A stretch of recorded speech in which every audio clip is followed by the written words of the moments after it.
Okay, I'm going to show you my plans for the future. This probably stays there, the survival camper. That will move away somewhere out of sight, be torn down, and become a tiny home. Storage tent, probably stay there for now because it's just convenient to have it right there. Rocks. There's some really nice massive rocks right here.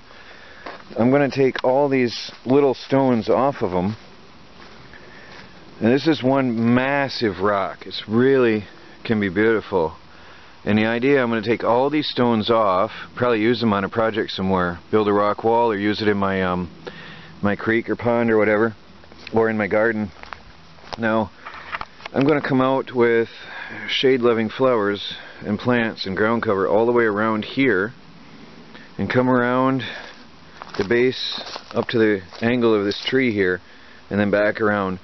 And maybe there's a dead tree. I might remove that. Where is it? Can you see the stump? Yeah, right there. There's that dead stump. And plant a tree right there. Maybe even a fruit tree or something. I'm not sure. But I'm going to pretty that up. Over here I have another rock, which I will probably do the same thing. This is a really massive rock just sticking up out of the ground. And that could be made to look very nice right here. Using a natural landscape to pretty up the property. Now I like the idea that this looks just like a campground here with the trees right here and the camper. It just looks just like a campground. So I might end up putting a camper here for guests in the future. Now the wood pile, this is all moving somewhere else, but I'll show you where that'll be in a minute as we work around. The workshop is going to be moved. It's not going very far. The workshop is going to go, but I've done a lot actually. I found a wheel cover. I have to tighten it up before the night. The workshop is going to be pushed straight back. Here's one of my tarps. The wind destroys everything. It's going to be pushed back into this, there's a cutout here, and it's going to go right back into there.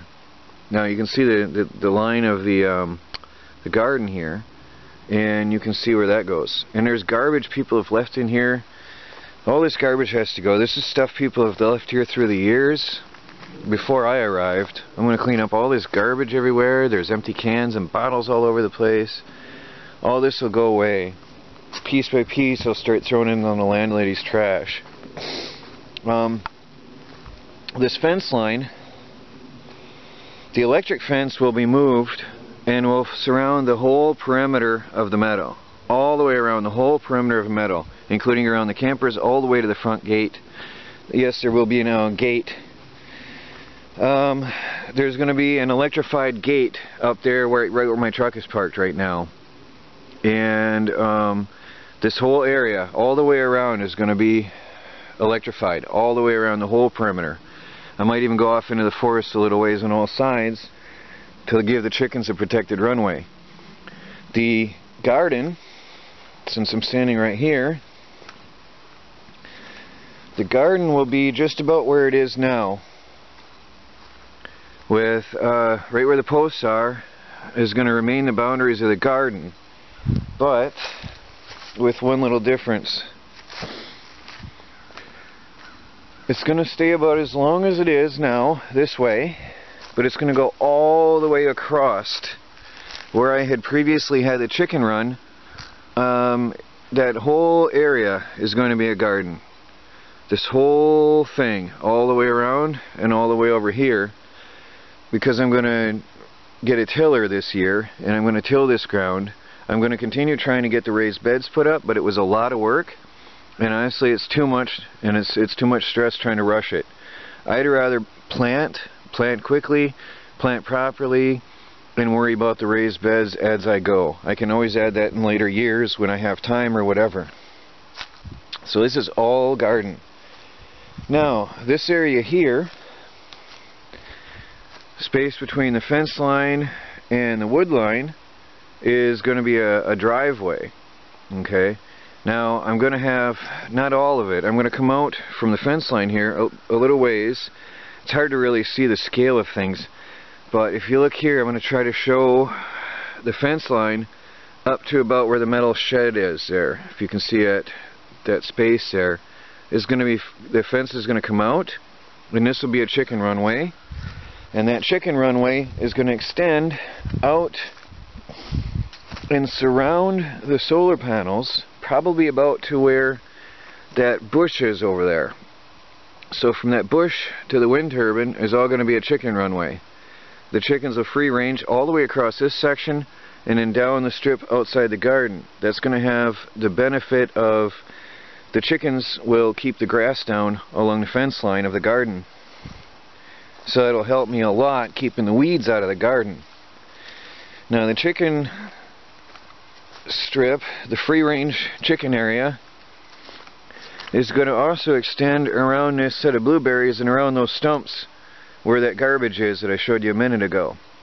So they'll be able to scratch in these bushes, and they'll love it. That they're going to have this hole, they're going to go around this bush and up inside there and all the way around those huge stumps in here, out to where the workshop goes, just this side of the workshop, and then border along the side of the fence on this side of the garden here as well. So the chickens will have free run on three sides of the garden to help take out bugs and grass and keep pests and weeds down. And the blueberries, that's just a bonus for them. That's all blueberries.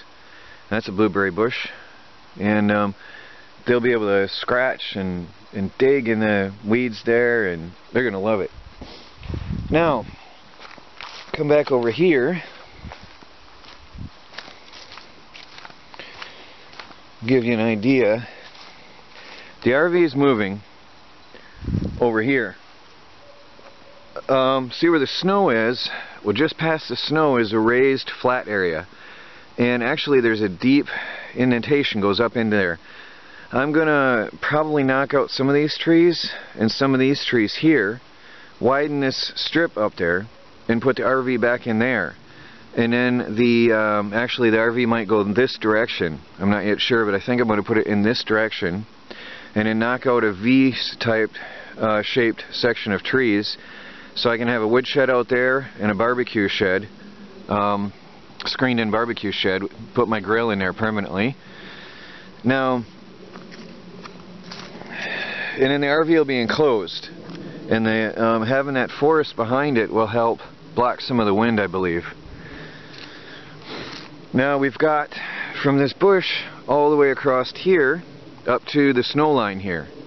So from this bush up to the snow line here is going to be an herb garden. It's going to be a now this will take years to develop. This is not going to happen overnight, but this whole section in time will be developed into a fully edible walk-through garden, completely enclosed with full surrounded by hedges. It's going to be really pretty, but again, that'll take time. That's not happening anytime soon. That'll be a future expansion project. Now, eventually the tiny home, when it's done, or cottage, I'm not sure exactly how we're going to do this yet, but right about where the snow is where the tiny home is going to set, going this way across the meadow and facing out, so you'll have the view of the whole meadow, and especially then the herb garden, which will be right here. You'll have the view back into that. There's a pathway goes far in there. You can see it there. Wanders in through. I can see the water still from that, where I want to find that spring. And that's part of the reason the RV is coming back here, and the tiny home will be back here. There's a water supply back here, and I want to figure out where the head is and tap it. So, and this is very wet ground back in there, so either way, even if I dig, I probably won't have to dig far to get water. And then I'll have the view of all the the herbs and the plants and everything in the meadow when I look this way. So with all that stuff gone, I think it'll be pretty nice looking. So that's the overview and the new plans for the whole property here. Now I still have 60 acres here to play with. This is just maybe half an acre that I'm using out of 60 acres. It goes back this way, deep into the, well, not too really deep, but it goes quite a ways back in here. The two campers back there is the back. That's the front line where the property starts. Property goes quite a ways here. There's a hill. I don't know if you can see it on camera. There's a ridge, goes up, even beyond, and then it drops off into a swamp beyond there, and it goes way far this way. On the weekend, my friend and I walked the whole perimeter of the property and got a good overview of what's here and what can be used. There's flowing water out here. There's running water. If you follow this wet spot, it goes in and it builds up more and more and more, and there's actually fast running water up in there. I'm going to wait until after the snow melt is gone and see if it's still fast running water, and if it is, it might be a source of drinking water for survival and emergency, and it might even be a place to go do my laundry. So we'll see how that looks after the snow is gone. So I hope that explains better how things are going to be for the off-grid project in the coming years. So I'm going to get all this cleaned up and just make it look a lot better this year.